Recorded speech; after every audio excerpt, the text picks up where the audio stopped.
Nigerian army comes under attack, not from terrorists or bandits, but from The Economist. The publication describing the army as being mighty on paper, but being filled with ghosts who only exist on the payroll. But both, of course, the army and the presidency have hit back. We'll be having that conversation this morning.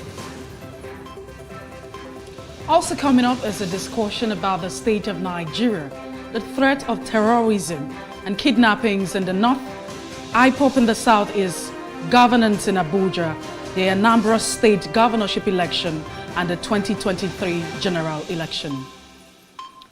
And in our top trending today, Liverpool humiliates Manchester United 5-0 at home, thanks to a hat-trick from Mohamed Salah. And of course, a viral post describes the ghost being roasted for Salah.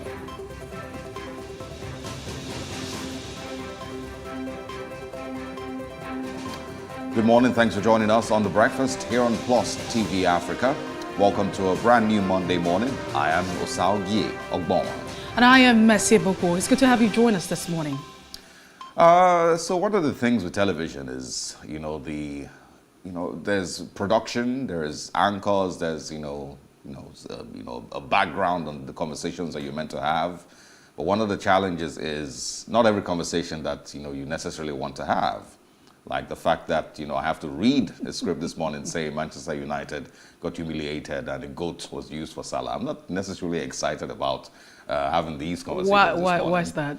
Is there any particular reason?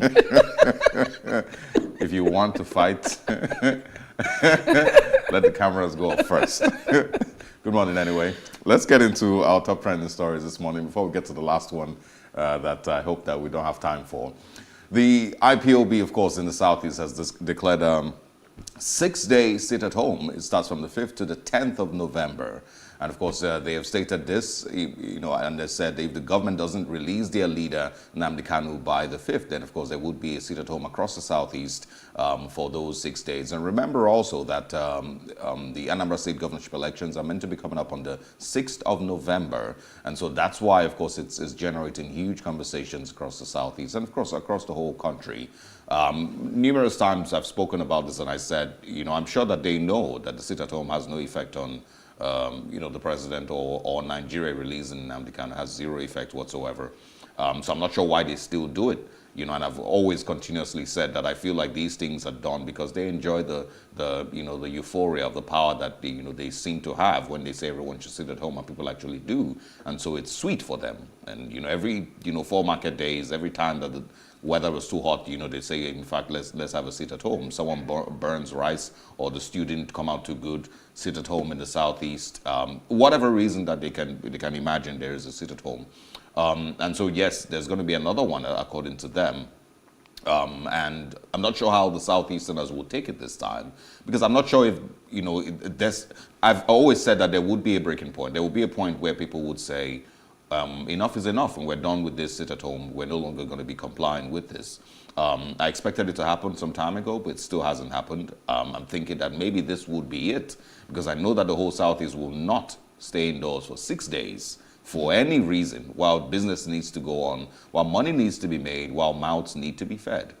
Well, if you look at it over time, you would also see that there's some level of compliance. And the level of compliance would be, it can be burden on the fact that people are just scared, because over time, those who have not really complied have actually had their goods, properties destroyed, and some persons have lost their lives in the course of all of this. So the level of compliance, usually it's as a result of, fear for their lives and all of that. Now, I'm quite worried because I really don't know whatever happens in Anambra come the 6th would be a reflection of what will happen in 2023. And so it's really, really worrisome. At the end of the day, yes, it's okay to say you're agitating.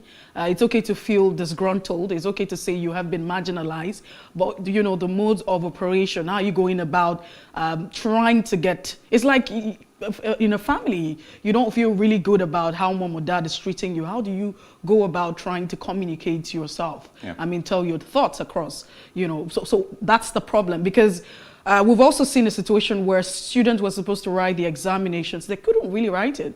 And also, we also have reports that the governor of Anambra State, Obiano, has made plans that students should be attending lectures on Saturday. Which So I found really shameful. Very, very. And the question now would be, should state actors, bow? I mean, should, state government bow to non-state actors? Because it's already sending a signal. If you're already saying, because you can't go to school on a Monday, why don't you have lectures on a Saturday? So that's already a body language saying that maybe the government is already tilting towards all that's going on. So I don't think the body language has been on for a long time. Seeing that every Monday the South is shut down, and this has been going on for months now.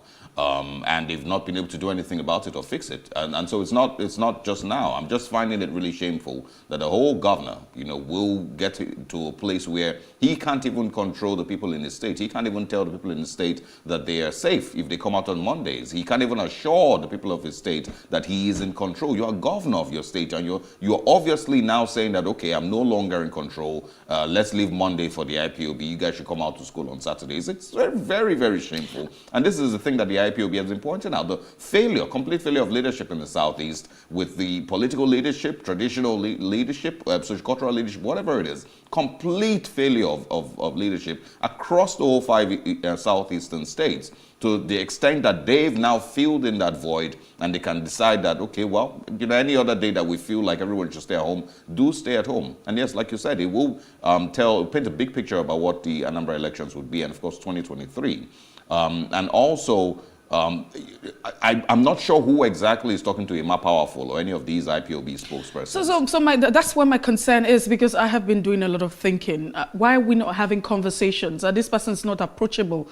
Do they not have a face? Why don't we come to the table? Why don't we come to a point where we sit on the other side of the table and talk about all of these things? What's really going on? Because at the end of the day, you have, a people to represent, and you want to tell me that, look at all of the shutdowns every other time. It would affect, the economic activity of the state. It's not a good thing. I don't think they care that much. I don't think the IPOB cares that much about those because aspects. With all of the sit down, the question with all of the sit at home orders, no one is saying you should not protest. No one is saying you should not agitate. But the question is, how much result have you gotten? What do you intend to achieve? Fear. And this is a very, very clear picture of the thing that you becoming the thing that you've criticized for a long time, criticizing tyranny for somehow, somewhere, and then eventually you yourself becoming a tyrant, because you are now, of course, forcing your people and the people that you claimed, to want to save and want to get them out of the Nigeria that has not treated them fairly. You are now punishing those same people and becoming a tyrant to those same people. And that's exactly what is playing out, by ruining their businesses every Monday, and also by, of course, punishing those who you... They say that's the ultimate price they have to pay. And it's crazy. We'll see how this plays out. I'm looking forward to seeing this, what the next, what those 6 days look like, from the 5th to the 10th or 11th of November. And I hope, that this might be that breaking point that I've been waiting for the Southeasterners. Moving away from the South, let's come to Lagos. I think we have some clips that we'll play or share with you, and then we get into this discussion. This happened in Ogudu, I believe, here in Lagos. If we have those clips, let's have them on screen. You want to show him. You want to blow his head. You want to blow his head. Show them. Show all of them. Show all of them. All of them.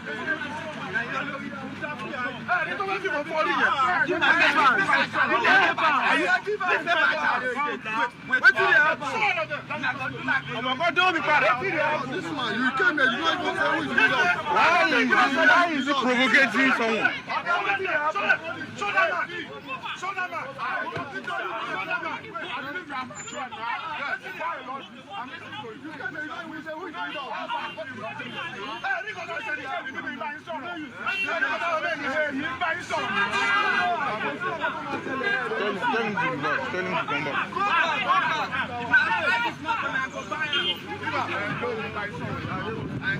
What did happen? You don't even answer who is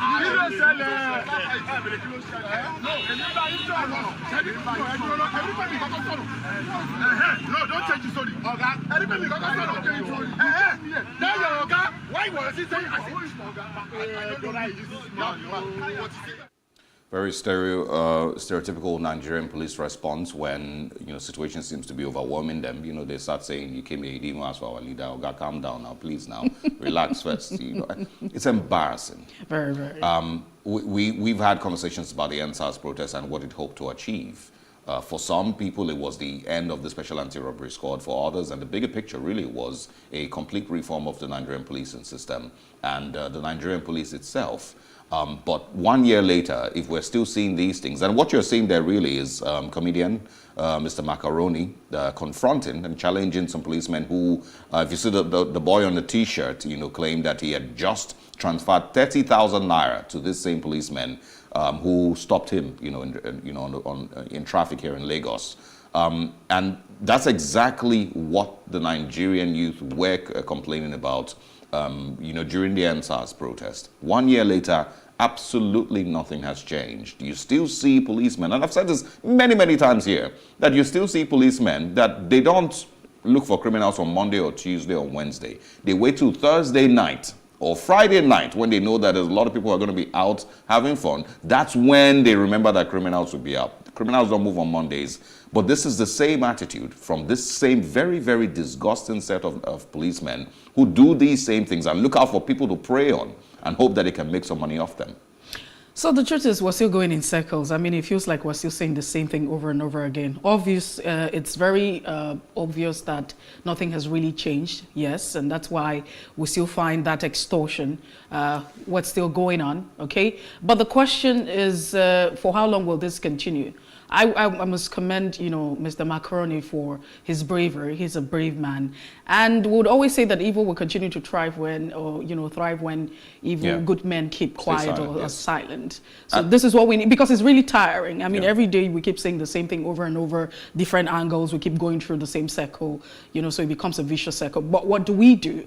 So let's assume that at every point, because that's good. It doesn't matter whether or not there was any result at the end of the day, whether or not anything happened. But you see that particular action, that attitude by Mr. Macaroni, that's what we need. So imagine that every Nigerian, single time, yes. We're out there and you see something wrong that's not good, we're able to confront it. That's how we're going to get the change. And I totally agree. What he has done is what I have continuously wished that Nigerians would do. When you see something going wrong, don't just drive past, and act like it's not your business. You should get involved. You should be able to say, we do not want to see this type of things going on in our society anymore. And so, yes, he did it, and I'm hoping, that this being on camera and these videos being released should get Nigerians to get involved generally and always step out when they see these type of situations, when they see, people being harassed by these corrupt police officers for absolutely no reason, profiling young Nigerians for absolutely no reason. Including, and looking for ways. They have the different categories. You have the LASMA and all of that. All of them. And the EFCC who was also now the, neighborhood, guys who I complained about last week,